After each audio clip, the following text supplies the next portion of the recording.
안녕하세요. 저는 서울대학교 지구환경과학부에서 그 바다 생물을 공부하고 있는 김종성입니다. 오늘 강연의 주제는 바다의 가치 재조명하기로 준비를 했습니다. 크게 4가지 정도 주제에 대해서 말씀을 드리겠습니다. 바다 하면은 하고 싶은 말도 많은데 요즘 가장 큰 이슈라고 할 수 있는 기후 변화와 관련해서 블루카본이라는 말 들어보셨는지 모르겠는데 그 블루카본이란 무엇이고 왜 중요한지에 대해서 좀 말씀을 드리겠습니다. 두 번째로는 이제 우리나라에만 독특하게 이렇게 발달한 그 갯벌에 대해서 좀 말씀을 드리고자 합니다. 사실 전 세계적으로 갯벌이라는 그 특수한 지형이 있는 곳이 그렇게 많지는 않은데요. 우리는 늘 옆에 있기 때문에 당연하게 생각하는데 그 갯벌이란 것이 어떤 가치가 있는지에 대해서 말씀을 좀 드려보겠습니다. 그리고 세 번째 주제는 우리 바다. 사실은 그동안 기후변화뿐만 아니라 여러 가지 오염 문제라든가 개발 이런 것들 때문에 바다가 많이 아픕니다. 그 바다가 좀 숨 쉴 수 있는 바다가 될 수 있는 방안은 없을까? 이걸 좀 같이 고민을 해보았으면 좋겠습니다. 마지막 주제는 저희가 이제 기초과학적인 연구들을 하는데요. 이 바다와 관련된 연구들은 현안 문제가 상당히 많습니다. 우리 과학자들이 내놓은 결과가 어떻게 잘 정책으로 쓰여져서 우리 국민과 또 전 세계 인류를 위해서 이렇게 잘 쓰여질 수 있을지에 대해서 한번 고민해보는 그런 부분입니다. 네, 그러면은 첫 번째 주제, 기후변화, 블루카본을 사수하라 라는 제목으로 말씀을 드리겠습니다. IPCC, 기후변화와 관한 국제 기구죠. 국제협의체를 말하는데 최근 2021년도에 6차 평가보고서가 만들어졌습니다. IPCC는 92년도 정도부터 이 평가보고서를 한 5, 6년 간격으로 계속 보고를 하고 있는데요. 지난 5차 보고서가 2013년에 나왔습니다. 좀 많이 지났지만 최근에 아주 중요한 사실이 확인됐습니다. 5차 보고서에서 우리가 말했던 1.5도 상승, 이게 파리 협약에서 우리가 마지노선으로 잡고 있는 온도 상승인데요. 그게 2040년 정도면은 1.5도가 상승한다. 당시 예상은 2050년 정도로 예측을 했기 때문에 10년 정도 더 빨라진 결과입니다. 좌측에 보시면은 우리 전 세계에서 온도 변화가 2019년 정도에 이제 평가한 것인데요. 평년 대비, 즉 지난 30년 동안의 평균 대비 붉은색으로 표시된 부분은 상승한 부분을, 파란색 부분은 이제 감소한 부분을 의미합니다. 대부분 전 세계가 붓게 물들었죠. 그만큼 온도 상승이 전 지구적으로 일어났다는 뜻이고요. 가운데 보시면은 중간에 2013년에 예측한 것은 한 0.7에서 8도 정도 상승했다고 되어 있습니다. 그러니까 산업화 이전과 비교했을 때. 근데 최근에 보고된 바에 의하면은 그 0.3도씨 이상 오른 거죠. 불과 10년도 안 되는 기간 동안. 엄청나게 가속화가 되고 있다는 그런 부분입니다.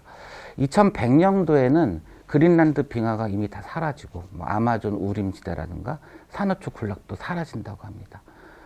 그 생물 종의 50% 이상이 멸종한다는 아주 심각한 그런 예측 결과가 나온 것입니다. 더 이상 기후 변화는 이제 강 건너 불구경하는 게 아니고 우리 자신의 우리의 직접 생활과 연계된 인류의 생존과 문제가 직결되는 그런 아주 중요한 문제가 되었습니다. 그런데 더 중요한 건요, 우리나라가 기후변화에 더 취약하다는 것입니다.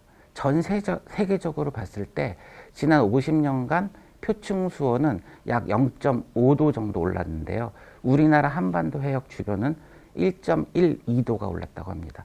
2배 이상 가파르게 온도가 상승하고 있습니다.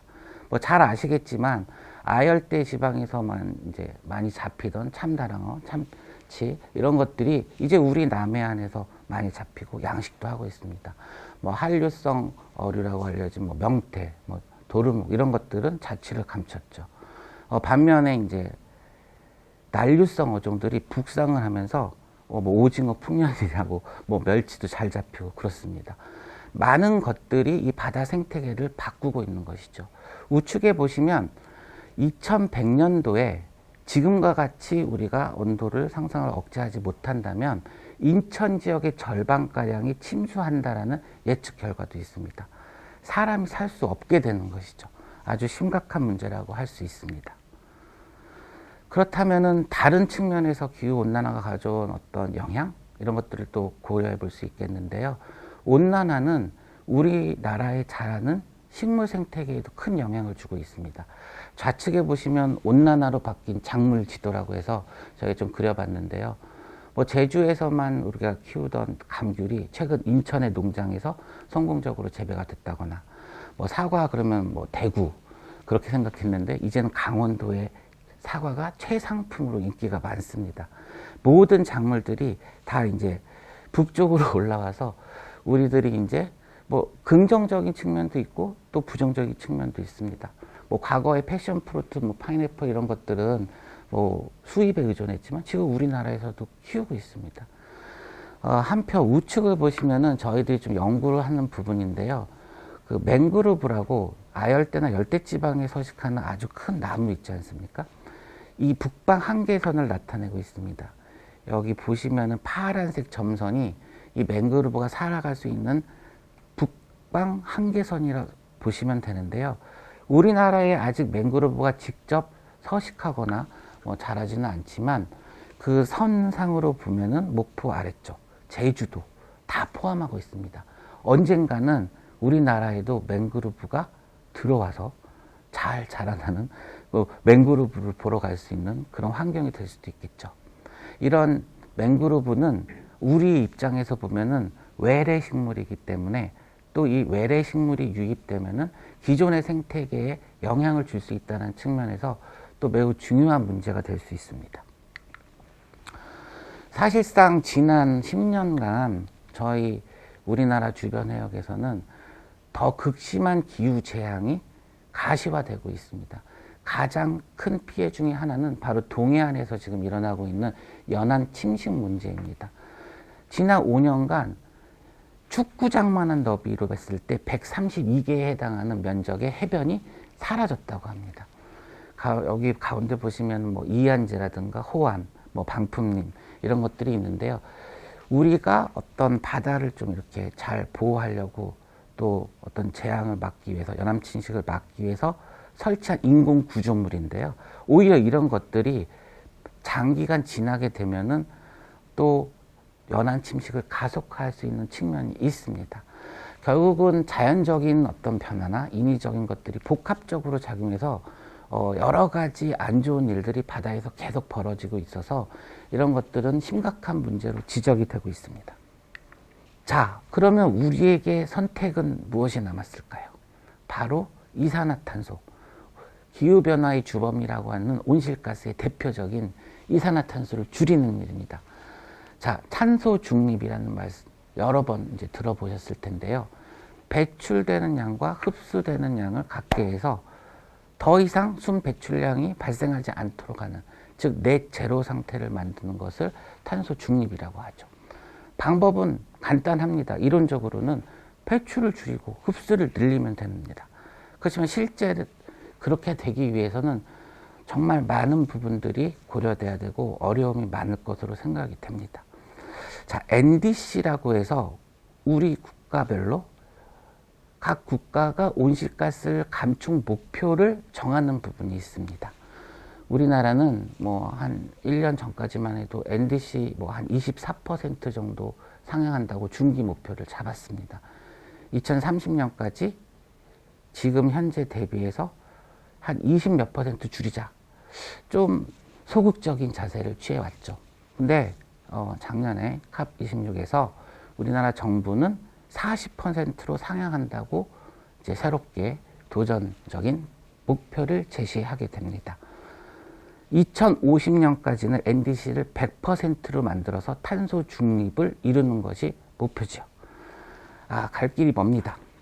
그렇다면은 우리는 배출되는 부분을 줄이는 동시에 흡수되는 부분을 늘리는 역할, 그런 것들을 찾아야 됩니다. 바로 자연이 이런 흡수해주는 부분들을 의미하는데요. 바다에도 탄소 감축원이 있습니다. 소위 말하면 우리가 블루카본이라고 부릅니다. 육상의 숲이 탄소를 흡수해준다는 것은 많이 알려져 있죠. 그런 거를 그린카본이라고 말씀을 드릴 수 있고요. 그와 대비되는 말로 바다가 흡수해주는 탄소는 바로 블루카본이 됩니다. 바다에도 우리 식물 생태계가 있습니다. 식물이 광합성을 통해서 탄소를 고정하죠. 탄소를 제거해 줍니다. 식물의 사체라든가 강으로부터 유입된 여러 가지 유기 물질들이 퇴적물에 침적돼서 아주 오랜 기간 동안 고정되는 효과를 보이면 이것 역시 침적되어 격리되는 탄소 흡수원이라고 말할 수 있는데요. 이런 것들을 모두 포함해서 바다 생태계가 흡수해주는 탄소, 이건 이제 블루카본이라고 생각하시면 되겠습니다. 사실 블루카본은 우리 소위 말하면 해양 생태계 서비스 측면에서 매우 많은 역할을 하고 있습니다. 아래 보시면 알겠지만 수산물 공급 서비스, 기후 조절 서비스, 1차 생산 지원 서비스, 또 관광, 이런 문화 서비스를 제공해 줍니다. 그런데 지금 현재 IPCC, 기후변화에 관한 정부 간 협의체죠. 여기서 인정하는 탄소 감축원은 크게 3가지 정도로 나누어집니다. 염습지, 바로 염생식물이 살고 있는 이 연안가의 습지를 말씀드리는 거고요. 맹그로브, 좀 전에 저희가 맹그로브가 들어올 수 있다라고 이제 말씀드렸던 그 아열대 식물, 그리고 잘피림, 그 우리 바다 들어가면 이렇게 해초숲 같은 것들이 있는데요. 그 잘피림, 이 3가지가 IPCC에서 인정하는 블루카본 탄소 감축원입니다. 여기 이제 전 세계 지도가 보여지고 있는데요. 맹그로브, 염습지, 잘피림은 전 세계적으로 분포를 합니다. 근데 제가 5군데 빨간색으로 동그라미를 친 곳이 있습니다. 바로 세계 5대 갯벌로 알려져 있는데요. 좌측부터 보면은 저희 북해 연안, 와데네 갯벌, 그리고 가운데 우리나라 서해를 포함한 황해 갯벌, 그리고 우측에는 캐나다 할리팩스 동부 연안, 그리고 밑으로 내려와서 미국 조지아 연안, 그리고 아마존강 하구입니다. 이 5개 지형은 좀 전에 말씀드렸듯이 광활한 갯벌이 발달되어 있습니다. 근데 우리나라를 포함한 서해 갯벌의 특성은 이런 염생식물이 많은 염습지는 아니고요. 저희들은 이걸 좀 약간 구분해서 비식생 갯벌이라고 얘기를 합니다. 실제로 식물 생태계가 많이 있지 않은데 이 갯벌에서 과연 탄소를 흡수할 수 있을 것이냐, 상당히 이제 재밌어지는데요. 저희 이제 연구팀은 지난 5년 동안 우리나라에는 맹그로브도 없고 또 염습지도 적고 잘피림도 아직 데이터도 잘 없습니다. 그런데 이 3가지만 인정해준 IPCC 외에 2,500제곱킬로미터라는 아주 광활한 지역의 비식생 갯벌을 가지고 있으니 이 부분의 탄소 흡수가 규명이 되면 이걸 우리가 탄소 감축원으로 인정받게 되면 좋겠다 해서 연구를 시작하게 된 거죠. 여기 보시면 알겠지만 그 작은 숫자가 있습니다. 0.9, 1.6, 0.2에서 0.5 이런 것들은 탄소 흡수 개수를 의미하는데요. 이게 크면 클수록 탄소를 많이 흡수해 준다는 뜻입니다. 그런데 이 탄소 감축원을 계산할 때는 흡수율도 중요한데요. 그 서식지가 가진 면적이 크면 클수록 당연히 흡수량이 늘어나겠죠.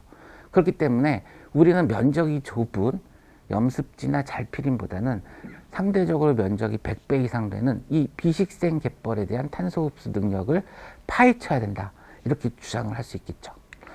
그래서 지난 2017년부터 21년까지 5년간 우리는 전국 21개 갯벌에서 과연 이 퇴적물 안에 블루카본 양이 얼마나 되는지를 조사하게 되었습니다. 근데 재미있는 사실 알았습니다. 안정동 이온소라는 게 있는데요. 이제 탄소가 12번, 13번 이렇게 있는데 질량수가 다르죠. 근데 자연계에는 이 탄소의 양이 일정합니다. 그러면 우리가 이 퇴적물에 있는 안정동 이온소를 분석하면은 과연 퇴적물에 있는 탄소가 어떤 기원에 의해서 만들어졌는지를 알 수 있게 되는데요. 재미있는 사실을 찾았습니다. 비식생 갯벌이라고 해서 식물이 없을 것 같은데 사실 그렇지 않습니다.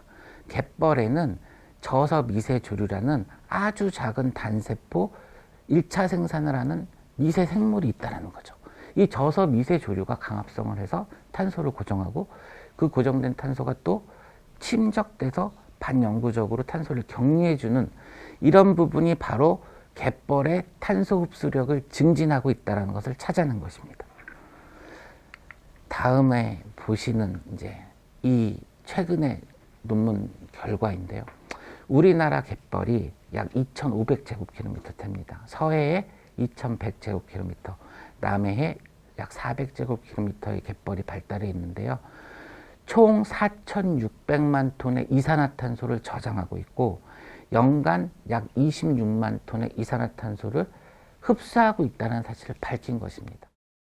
보통 우리가 승용차 한 대가 1년 동안 15,000km 정도 주행한다고 가정했을 때 약 2톤 정도의 이산화탄소를 배출한다고 알려져 있습니다. 이를 생각해 보면 우리나라 갯벌은 연간 승용차 11만 대 분이 배출한 이산화탄소를 자연적으로 흡수해주고 있는 아주 고마운 일을 하고 있다는 사실을 알게 된 것이죠. 자, 여기까지 우리 이제 기후변화가 지금 도래했고 더 이상 피할 수 없고 또 우리 바다에서도 이 기후변화에 대응해서 블루카본이라는 것이 있다. 그리고 그 가치가 아주 크다라는 것을 한번 살펴보았습니다.